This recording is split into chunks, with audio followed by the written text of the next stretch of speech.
যৌথ প্রযোজনায় নির্মিত নবাব ছবির ১৬ আনা গানটি প্রকাশ হয়েছিল কিছুদিন আগে। প্রকাশের পর গানটি নিয়ে দুই বাংলায় বেশ মাতামাতি শুরু হয়েছিল। সেই রেশ না কাটতে প্রকাশ হয়েছে নবাব ছবির আরেকটি গান।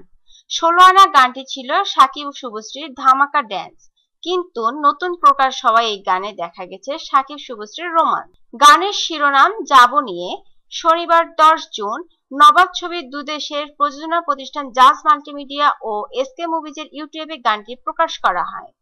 অঙ্কিতা তিওয়ারি ও মধুরা ভট্টাচার্যের গাওয়া মেলোডি ঘরানার এই গানের তালে সাকিব শুভশ্রীর নাচ ভালো লাগবে দর্শকদের, এমনটাই প্রত্যাশা প্রযোজনা প্রতিষ্ঠানের। বলিউডের জনপ্রিয় কোরিওগ্রাফার আদিল শেখ এই গানের নাচের নির্দেশনা দিয়েছেন। যাব নিয়ে গানটি লিখেছেন শ্যাবি, সুর ও সঙ্গীত পরিচালনা করেছেন তিনি। সাকিব শুভশ্রী ছাড়াও ছবিতে অভিনয় করেছেন রজতাভ দত্ত, মেঘলা, অমিত হাসান, সব্যসাচী, ফরাজ মুখার্জি প্রমুখ। আগামী রোজার ঈদে নবাব বাংলাদেশে মুক্তি পাওয়ার সম্ভাবনায় রয়েছে। জুলাইয়ে ছবিটি মুক্তি পাবে কলকাতায়।